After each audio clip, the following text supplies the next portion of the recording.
Hello, and thanks for watching another episode of ARFCOM News, your twice-weekly dose of the finest 2A propaganda. Ukrainian border guards found a decent-sized stash of World War I weapons, including Mosin Nagant rifles, ammo, and a few hand grenades buried in the ground.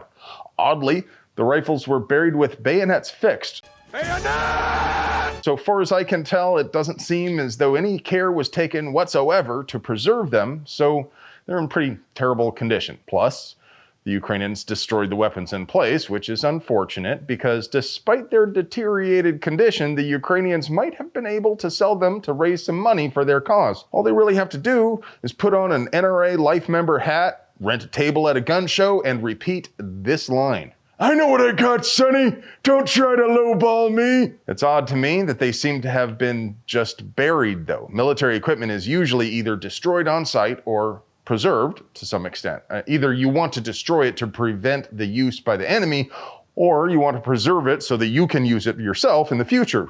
If you'd had a bullet, you'd use it by now. Why would somebody just bury them? And why would they bury them with the bayonets fixed? If you have an idea, let me know below, because I'm clueless. Fix bayonets! But hey, it would be impossible for us to produce quality 2A propaganda without sponsors, so let's pay some bills. Today's video is sponsored by Franklin Armory. Anything worth shooting is worth shooting twice, and now, while supplies last, you can go binary for less because both the discontinued straight and curved fixed trigger models for the AR platform are deeply discounted to make room for Franklin Armory's brand new interchangeable trigger bow model, the AR Elite. Franklin Armory, those freedom facilitators who brought you twice the fuse with their binary firing system because it's a scientific fact that bad guys with twice as many holes in them are half as dangerous. So in the unfortunate event you should ever need your firearm for defense, remember, it's math. It can't be wrong. And by Vortex, the new Defender line features a constant on emitter with no flicker and shake awake, so it's always ready. The Defender CCW is impressively compact for daily carry, the ST is a bit larger, and the XL is an absolute beast with one of the largest windows available on a micro red dot. And by Hydra, the Mark 15 Hydra is the most versatile black rifle platform the industry has ever seen. The most you will ever need to convert calibers is a barrel, a bolt, and a magazine well. The Biden regime has been subpoenaed by the House Committee on Oversight and Accountability for meddling in the Glock versus Chicago lawsuit and colluding with the control freak groups like Everytown. In case you missed it, Chicago sued Glock because they claim Glock has intentionally made it easy for people to install home-printed switches to go full fast shooty shoot. Never mind that literally any semi-auto firearm can be converted. Never mind that 5th gen Glocks do actually make it a little bit harder to install a switch. Never mind that the only reason earlier generation Glocks are even still in production is because California refuses to add them to their list of not unsafe guns. The only reason switches are popular for Glocks and not for other striker-fired pistols is their dominant position in the market. But apparently, the White House gun control czar, that's camel face Kamala, BT dubs, met with Glock representatives last December. Do we have terms? Was that meeting intended to bully Glock into settling the suit? John Feinblatt, the head Karen at Everytown, tweeted the very day the suit was filed against Glock that Biden regime officials met with Glock and Glock refused to cooperate. Definitely getting one of those. Because that meeting was private, this means the regime was likely colluding with Everytown and probably other control freak groups. What do you guys think? The oldest president in United States history skipped Matlock so he could sign a new executive order on emerging gun technologies. The order sets up a task force to investigate trends. It's a long one, but the short of it is they want to find legal loopholes to infringe on your rights. Decided our fate in a microsecond. For example, they hope to intimidate 3D squirter makers into creating roadblocks for home gun builders. They're so not going to be able to do that for so many different reasons, because regardless of where you implement the roadblocks, whether it's the slicer or whatever, there are tons of open source applications out there to get around whatever roadblocks they have in place, besides the fact that you could literally just build yourself your own 3D printer and code it using open source packages. There is nothing they can do to stop the signal, but they're gonna keep trying. They will never stop being afraid of you. Now, of course, there's lots of other stuff in that EO, but I don't want to get off in the weeds about it. It's all in the research stage, not really anything we can get too fired up about right now because they're not actually really doing anything yet.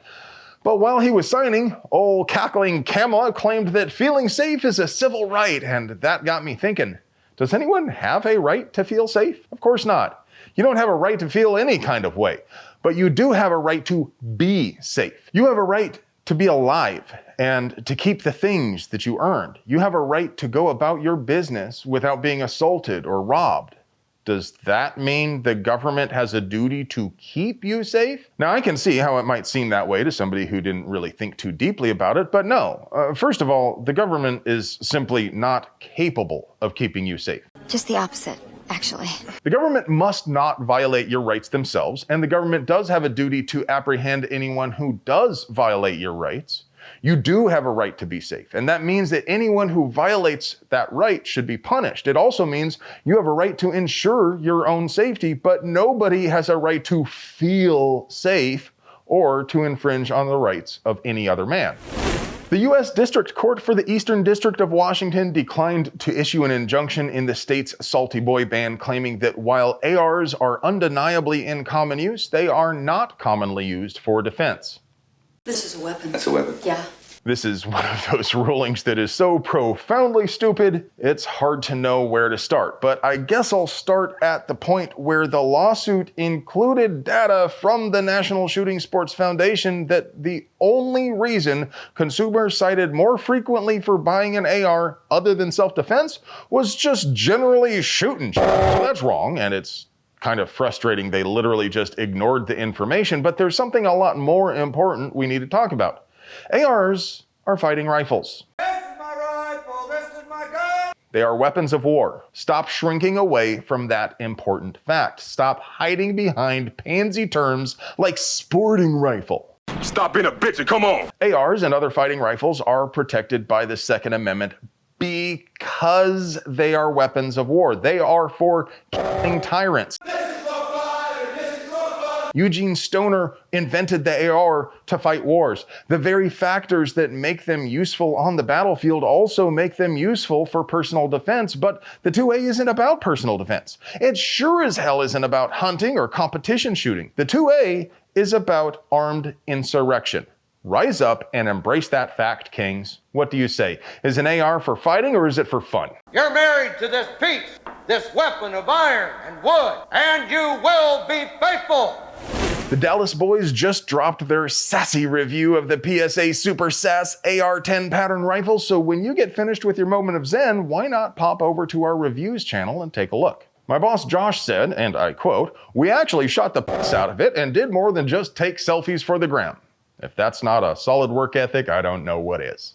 And now for your moment of zen.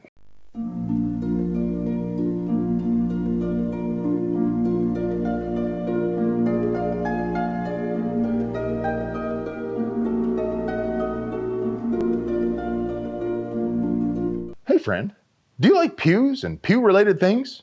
Would you like to help us keep delivering you